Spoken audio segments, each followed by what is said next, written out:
Hello good morning everyone. हम topic चला रहे हैं इलेक्ट्रोस्टैटिक्स और इलेक्ट्रोस्टैटिक्स में आज का टॉपिक रहेगा इलेक्ट्रिक लाइंस ऑफ फोर्स, जो कि चार्ज को इलेक्ट्रिक फील्ड जो हम अभी तक पढ़ते हैं इनविजिबल है, तो हम उसको विजिबल करने का ट्राई करते हैं किसके द्वारा, इलेक्ट्रिक लाइन ऑफ फोर्स। ठीक है, इलेक्ट्रिक लाइन ऑफ फोर्स से हम इसको समझ सकते हैं, इसकी एक अंडरस्टैंडिंग डेवलप कर सकते हैं। एक्चुअल में electric line of force are imaginary lines.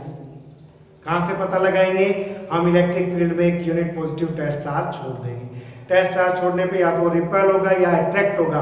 यदि रिपेल होके जा रहा है या अट्रैक्ट होके जा रहा है तो path travelled by unit positive test charge in electric field known as electric line of force, उस पाथ की तो बात है। ठीक है, तो हम सबसे पहले ये टॉपिक नोट कर देते हैं, इलेक्ट्रिक लाइन ऑफ फोर्स पढ़ने वाले हैं।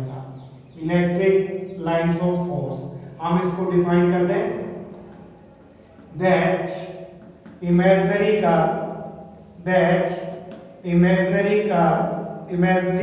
स्मूथ, पर्टिकुलर कोई एंगल नहीं होता, imaginary smooth car drawn in electric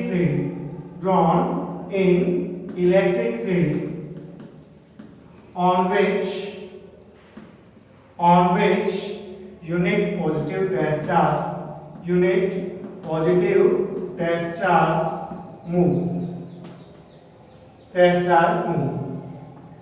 भाई कहीं भी इलेक्ट्रिक फील्ड में जाओगे आप, देखो इलेक्ट्रिक फील्ड में गए आपको, ये इलेक्ट्रिक फील्ड है, तो इलेक्ट्रिक फील्ड में किसी भी चार्ज को छोड़ेंगे, चार्ज में भी पॉजिटिव चार्ज में भी नेगेटिव, तो इलेक्ट्रिक फील्ड ये है। तो देखो इस चार्ज पर कितना फोर्स लगेगा बेटा, F equal to q. Positive charge पर फोर्स किधर लगेगा, अलोंग विद इलेक्ट्रिक फील्ड। ध्यान देना, प्लस चार्ज पर हमेशा फोर्स इलेक्ट्रिक फील्ड की डायरेक्शन में F इक्वल टू क्यू, तो ये धीरे धीरे फ्री छोड़ेंगे तो इसकी डायरेक्शन में मूव करेगा। यदि चार्ज नेगेटिव है तो F equal to minus q, ये इसके अपोजिट फोर्स से इधर मूव करेगा। तो ये एक्चुअल में ये जो डेफिनेशन लेते हैं यहीं से लेते हैं, यहाँ यूनिट पॉजिटिव टेस्ट चार्ज लेके देखेंगे और इसका पाथ को नोट करेंगे। तो हम इसको शॉर्ट में देखो यूं भी पढ़ सकते हैं बेटा, क्या पढ़ सकते हैं,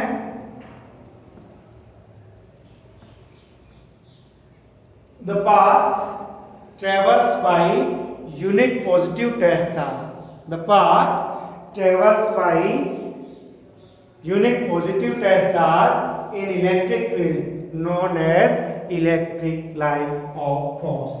देखो क्या करते हैं, the path travel by unit positive test charge, path travel by unit positive test charge in electric field is called electric line of force. Clear, कि हम जब भी इलेक्ट्रिक फील्ड में पॉजिटिव या नेगेटिव चार्ज, तो पॉजिटिव पर जो force लगता है इलेक्ट्रिक फील्ड की डायरेक्शन में लगता है और नेगेटिव पर अपोजिट को, free unit positive test charge को छोड़ेंगे। टेस्ट चार्ज हमेशा पॉजिटिव टेस्ट चार्ज जिसका खुद का इलेक्ट्रिक फील्ड नेग्लिजिबल हो, मिनिमम, तो इस पाथ को हम बनाएंगे। तो ये क्या है, electric line of force. Electric line of force हम कहते हैं ना, जैसे हम बात कर रहे थे कि प्लस है परपेंडिकुलर आउटवर्ड, कैसे पता लगा, हमने यूनिट पॉजिटिव टेस्ट चार्ज छोड़ा, यूनिट पॉजिटिव टेस्ट चार्ज छोड़ने पर इसके पाथ को पहुंच गया, रिपल्सन के कारण धीरे धीरे ये यूं बढ़ रहा है, तो हमने इसकी डायरेक्शन को परपेंडिकुलर आउटवर्ड। यदि हमने इस पर नेगेटिव चार्ज रखा, देखो ये अट्रैक्ट होकर इधर, देखो this one is electric line of force, तो डायरेक्शन यहां से आती है बेटा, रखने की चीज नहीं है, बहुत ही समझने की और पूरे चैप्टर को सेंट्रलाइज करती है। ठीक है, तो इलेक्ट्रिक लाइन ऑफ फोर्स क्या है, इमेजिनरी है ना। आप शॉर्ट में क्या याद रखोगे बेटा, आप समझ लिया तो रखने की चीज बता दो अब आपको। क्या, पहली बात, electric line of force are imaginary. Second बात, ओपन कर कैसी रहेगी, ओपन कर, और कहां तक जाएगी, फ्रॉम कहां, एंड कहां पे होगा, एंड ऑन इनफाइनाइट तक। कैसी है, कंटिन्यूअस रहेगी बेटा, ऐसे नहीं ब्रेक हो जाए, continuous up to infinite. Imaginary है, ओपन कर्व है, continuous up to infinite. Clear, और अब हम बात करने वाले हैं इनकी प्रॉपर्टीज की। तो आप तैयार हो जाइए। Properties of electric line of force. Properties of electric line of force. First property सबसे important, these are always perpendicular to a point charge or charged surface। हमने क्या बात लिखी बेटा? These are always perpendicular to a point charge and charge surface। These are always perpendicular to a point charge and charge surface। Okay, कैसे? Charge may be positive, charge may be negative, charge surface may be positive, charge surface may be negative।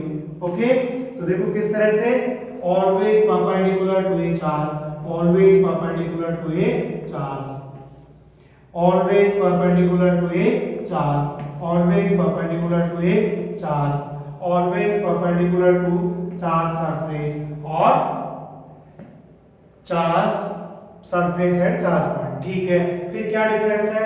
यहाँ positive charge मैंने बताया, यहाँ plus रख के देखो किधर जाएगा बेटा? ये यूनिट प्लस चार्ज रिपल्सन के कारण इधर जाएगा ना। This one is direction perpendicular and outward, perpendicular and outward. अब कहां से आया ये साइन? समझ में आ गई ना आपके बात? यूनिट पॉजिटिव चार्ज, तो for positive charge perpendicular and outward, perpendicular and outward. Negative के लिए यूनिट पॉजिटिव चार्ज देखो अट्रैक्ट होकर इधर आएगा ना, तो हम इसकी डायरेक्शन क्या बोलेंगे बेटा? और नेगेटिव चार्ज क्या बोलोगे? Perpendicular inward, perpendicular inward. यहां पे देखो पॉजिटिव परपेंडिकुलर आउटवर्ड, नेगेटिव से इधर perpendicular inward, from positive to negative charge. Note कर लीजिए, इनको ड्रॉ भी कर लीजिए। समझ में आ गई होगी बात? ओके, नेक्स्ट आप पॉज करके बनाते रहिए, मैं अपनी प्रॉपर्टी आपको सिखाता हूं। इनको लर्न करना है, ये कोई रटने की चीज नहीं है, समझने के बेटा, समझ के रटो, मजा आ जाएगा। Second property, these are starts from positive charge, starts from positive charge and on negative charge, and on at negative charge। ये वही बात घूम के आई है, देखो ऐसे, this one is positive charge, this one is negative charge। अभी क्या पढ़ा हमें? इलेक्ट्रिक लाइन ऑफ फोर्सेस, कहां से? परपेंडिकुलर से आउटवर्ड, नेगेटिव में इनवर्ड। तो कैसे लग रही है? Start from positive and on negative, start from positive and on negative, start from positive and on negative, start from positive and on negative. अरे इतनी बार आप बोलोगे तो याद नहीं हो जाएगा क्या? These are starts from positive and end on negative। ये तो पहले वाली प्रॉपर्टी को एक्सप्लेन कर रहा है। ओके, दो प्रॉपर्टी हमने सीख ली। अब थर्ड प्रॉपर्टी देखिए बेटा, अब और ज्यादा ध्यान से देखने ले जाइए।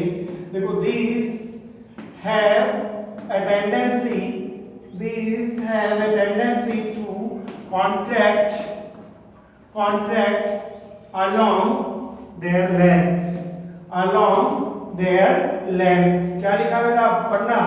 These have a tendency to contract, संकुचित होने की, सिकुड़ने की प्रवृत्ति रखती हैं, along their length, which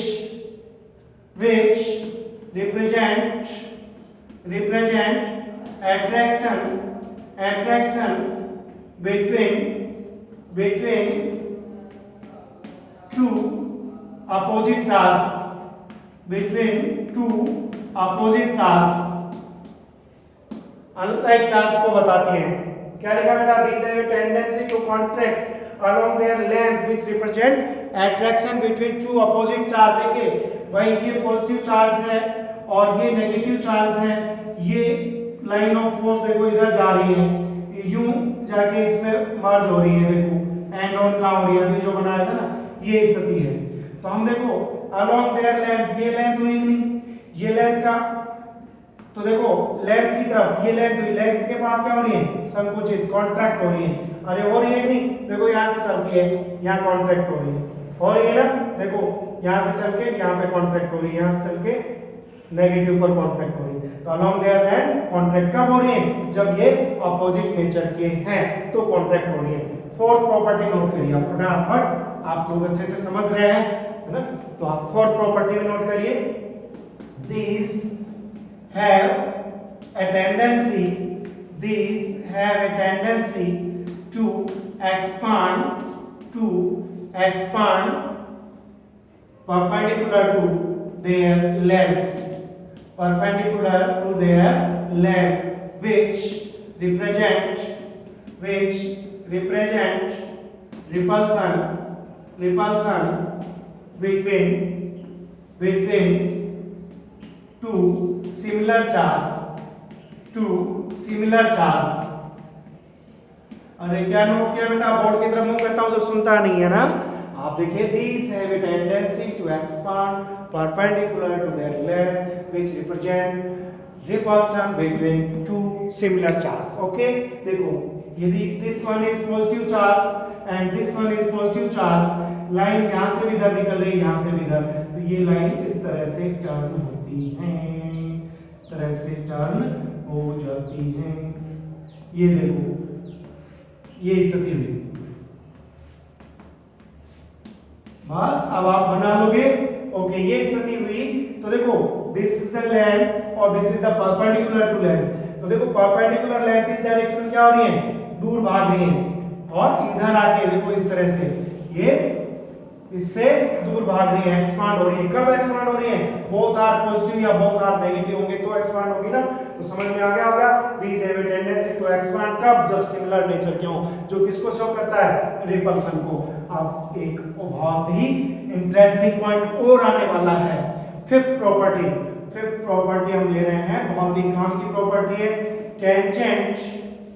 tangent drawn at any point of electric line of force represent intensity of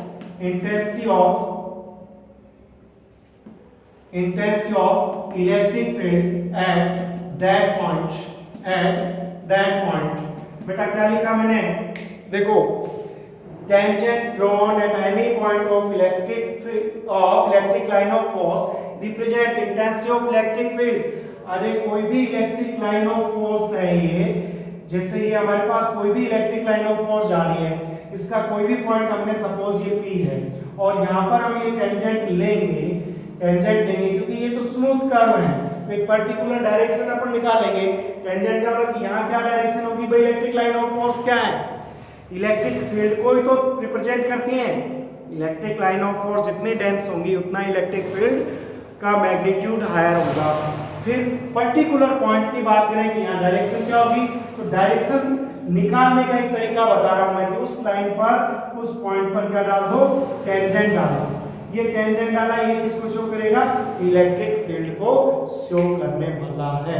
okay, यानी यहाँ ये डायरेक्शन है, यहाँ पे अपन लेंगे इस तरह से, इट मींस यहाँ चार्ज छोड़ोगे तो उसके मूवमेंट की डायरेक्शन यहाँ पे F इक्वल टू Q इधर लगेगा। तो tangent thrown at any point on electric line of force represent the electric field. Okay, एक और सिक्स्थ पॉइंट इससे भी इंपॉर्टेंट आने वाला है।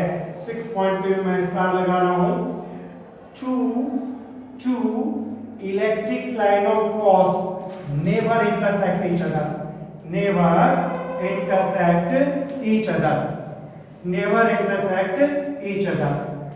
two electric line of force never intersect each other, otherwise it would be mean at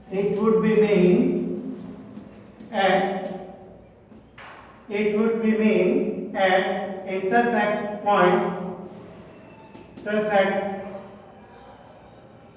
at single point two values of single point will be two values of, या single point have two values of electric field which is not possible। अरे भाई वापस समझा देता हूं मैं। Two electric line of force never intersect each other, otherwise on intersecting point, otherwise intersecting point it would be mean at a single point have a single point mean a single point have two values of electric field which is not possible। अरे इधर समझो भाई, electric line of force कितनी भी रहें एक दूसरे के पैरेलल रहेंगे, पास पास हो सकते हैं, लेकिन कभी भी ऐसे क्रॉस नहीं करेंगी। जैसे ये कोई इलेक्ट्रिक लाइन ऑफ फोर्स पहली है फिर दूसरी, तो ये इंटरसेक्टिंग पॉइंट हो गया नहीं, ये इंटरसेक्टिंग पॉइंट सी हुआ। जैसे तो हम फर्स्ट लाइन के लिए इलेक्ट्रिक फील्ड देखते हैं, तो देखो टेंजेंट ये बोल रहा है कि, लेकिन मैं जब इसको लेके करूं तो टेंजेंट ये बोल रहा है E2, तो पॉइंट तो एक ही है ना, तो एक पॉइंट पे दो वैल्यू हो सकती है क्या? मैं कहूं कि भाई इस पर इलेक्ट्रिक फील्ड निकालो, आप इसका रेफरेंस लेके ये सर ये ओ रुको सर ये है, वो कंफ्यूज हो गए कि नहीं? तो this is not possible. Single point single value ही रख सकता है, single point single, resultant electric field एक ही हो सकता है ना, दो नहीं हो सकते ना एक पॉइंट पर, इसलिए ये इंटरसेक्ट नहीं करती हैं। इसको प्रूव करता है ये हमेशा पैरेलल रहेंगी, हजारों में लाखों में हो सकती है, इनफाइनाइट नंबर हो सकता है, लेकिन हमेशा कैसी रहेंगी? पैरेलल, क्रॉस कभी भी नहीं करेंगी। ओके, आई बात समझ में? थर्ड 7th पॉइंट, एक और पॉइंट मैं डिस्कस करने वाला हूं आपसे। 7th, density of electric line of force represent magnitude of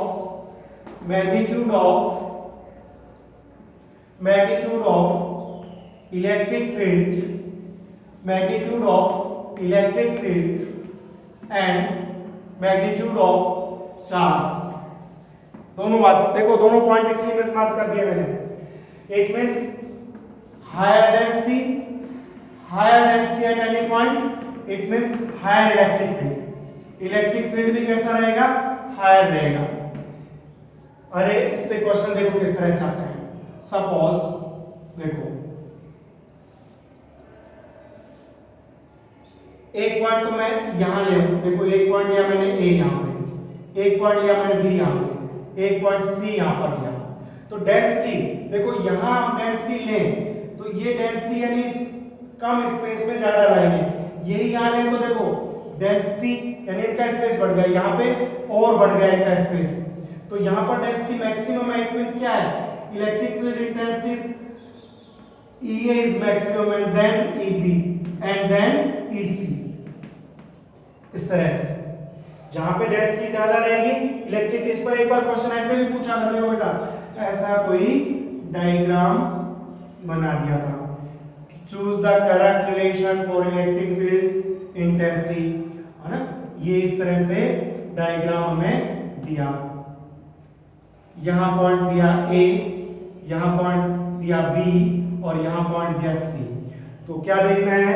देखो यहां पर और यहां पर डेंसिटी इक्वल है, इनका स्पेस इक्वल है, और यहां पर डेंसिटी कम है क्योंकि स्पेस ज्यादा है, यहां इंटेंसिटी कम है। तो कैसे पता करेंगे भाई? EA इक्वल टू कैसा है? EC, ये तो दोनों इक्वल है, लेकिन B जो है इनसे कैसा है? कम है, क्योंकि यहाँ पे स्पेस ज्यादा है। इसको घुमा के कैसे भी किया जा सकता है। आई बात समझ में? इन दोनों पे सेम है तो हमने सेम लिखा, और ये इन पर EB का स्पेस ज्यादा है, इट मींस इलेक्ट्रिक फील्ड कैसा है? कम है। और मैग्नीट्यूड ऑफ चार्ज को भी शो करती है बताइए। फिर एक और हम 8 पॉइंट क्या? देखो total number of electric line of force, total number of electric line of force pass through any perpendicular surface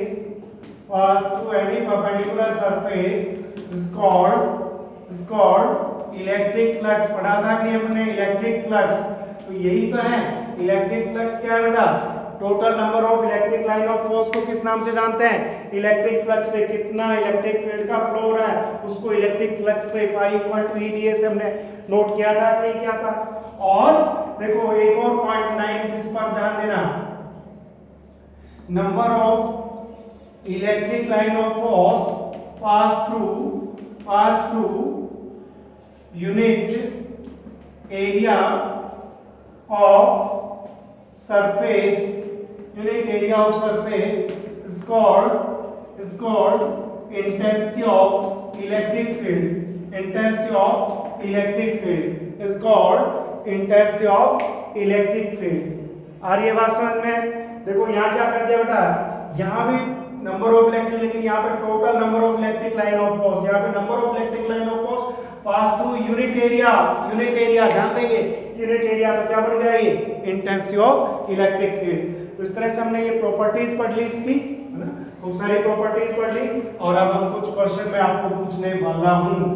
देखो क्वेश्चन सोल्व करके बताएंगे मेरे को। एक बहुत ही शानदार सा क्वेश्चन एक पे मैं आपको दे देता हूं। देखो बेटा, suppose this one charge point charge A and this one is point charge B. This one is point charge B. और यहाँ पे हमें electric line of force is given this type.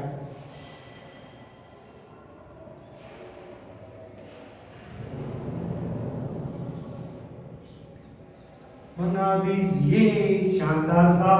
This one is given direction. This one is given direction. Okay, this one A, this one is B, and distance between two charge 4.14 centimeter, 4.14 centimeter. Okay, ये दिया हुआ है। क्या क्या question पूछे? First question हमसे पूछा किस डायग्राम को देखकर बताइए what should be nature of charge, nature of charge A and B, इनका नेचर क्या होगा। सेकंड हमसे क्या पूछा है, what will be ratio of QA upon QB, इनका रेशियो क्या होगा।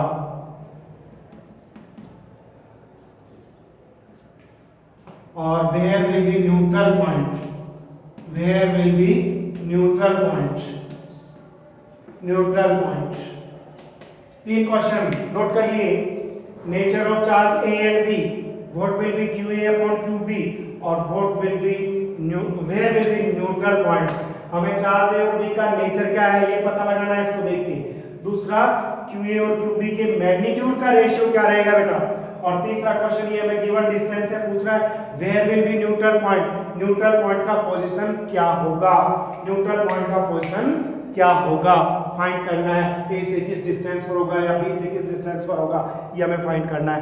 तो मेरे ख्याल से आप लोग पहले इसकी प्रॉपर्टीज पढ़ेंगे, अच्छे से समझेंगे और देन क्वेश्चन करेंगे। ठीक है, क्वेश्चन खुद ही करना है, नहीं आए तो मैं नेक्स्ट वीडियो लेक्चर में इसका सॉल्यूशन डालने वाला हूँ। आप देखते रहिए और वीडियो को लाइक करते रहिए, कमेंट डालते रहिए। Thank you so much, have a nice day.